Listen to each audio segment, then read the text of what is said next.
Klausykitės patikliosios varguolės, kaip jis koketuoja su pirma sutikta kinietė. Na, labai graži nuostabi mergaitė. Jau jaunesnis būčiau, pirščiausi.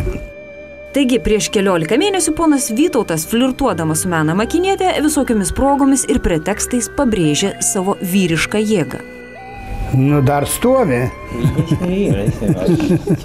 O dabar dėmesio, kumutės, transliuojame naujienas iš Vytauto Šustausko miegamojo. Kol jaunas buvau, mylėjau moteris, už 3 kartus yra suvedęs buvęs. Ar lietuvių moteris yra geros moteris? Jeigu per karštumą, tai Rusijos ir Lenkijos geresnės ant to daikto. Lietuvės šaltesnės. Vat Kinės nepabandžiau, taip norėjau, Kinijoje neišėjo niekaip. Net griauždams nagus išvažiavau iš Kinijos. Jau dabar metai, ką čia beskaičiuosi, dabar turiu vieną, 22 metais jaunesnė, saugau kajakį, galvoju, kad būsiu senatvėj, bet medicina eina į priekį, tai per daug nepergyvenu. Viską. O taip per gyvenimą nesuskaičiuosi, pasimesčiau skaičiui. Nieko nematau blogo čia, jeigu yra abipusis sutarimas ir viską, tai čia nieko nėra blogo. Nesu moters tik išprievartavęs, niekada. Čia ponas Vytautas kalba jau apie buvusią savo širdies draugę. Kaip jūs palaikote tvarką namuose? Ar jūs, buvote kada nors mušę savo žmoną? Su antraja klausiau juos, ar esam susimušę, sako, ne. Su pirmąja nebuvo, kada jūroje būdavau. Su trečiaja, su ta Lenkė, tai duodavo, gindavausi, aš visą laiką gynybos pozicijose būdavau. Nedidelė buvo, juk jau te duosi užmušti, bijojau užmušti. Do you still make children? Ar jūs dar darot vaikus? Nu, dar stovi.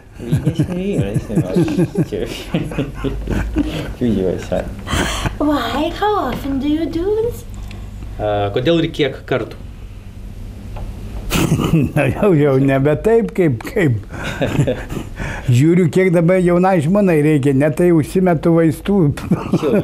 Tada gali varyti 36 valandas be perstojimo.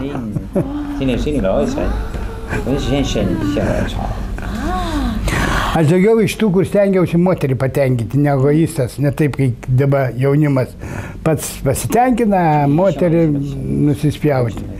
Aš jau geriau aš nepasitenkinti, bet moterį stengdavus patenkinti. Are your wife, you are happy with your wife? Ar jūsų žmona jūs patenkina? Nu taip, visuočiai. Do you like Chinese women? Bet dar akis vis tiek žvilgsta į šviežieną. Nes moteris aš esu prilygęs prie narkotikų. Jeigu pripratai nuo jaunystės per jas eiti, tai kaip narkotikas jų ir iki mirties. Iki mirties jau žiūrėsi. Mes visi išgirdome teisingai. Moteris. Moteris Šustauskui tolygu narkotikui. Ir visai jis netoks jau susenęs. Štai. Rodo mums nuotraukas, kaip kadrino Kristina Brazauskienė. Kaip šiem šipsojosi, kaip jie vienas kitam į akį krito. Kaunietė bufetininkė ir kaunietis taksistas. Kas kad viena Turniškėse, kitas Kauno Laisvės alėjoje. Dabar jos riša kartu sugiedotas himnas. Kurioje Lietuvos dalyje geriausios moteris? Nu, Lietuvoje tai turbūt, kur daugiau biški maišyto kraujo yra, gal sakyčiau, Klaipėdoje, nes maišytas kraujas jis duoda teigiamą tokį ir grožiui, ir karštumui, viskam.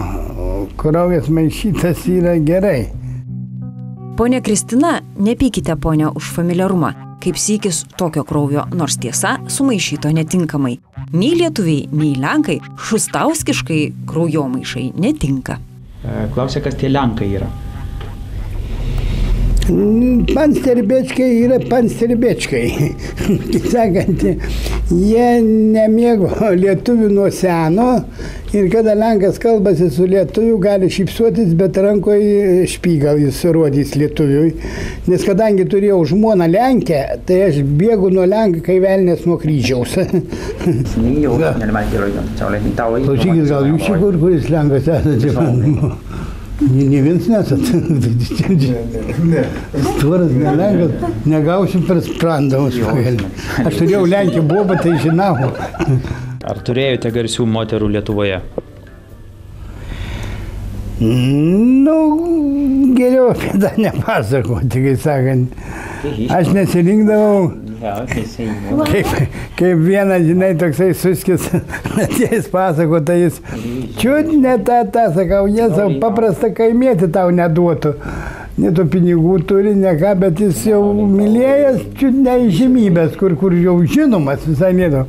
Aš nevardinsiu pavardžių, bet buvo visokių ir aš nežiūrėdavau nei amžių per daug,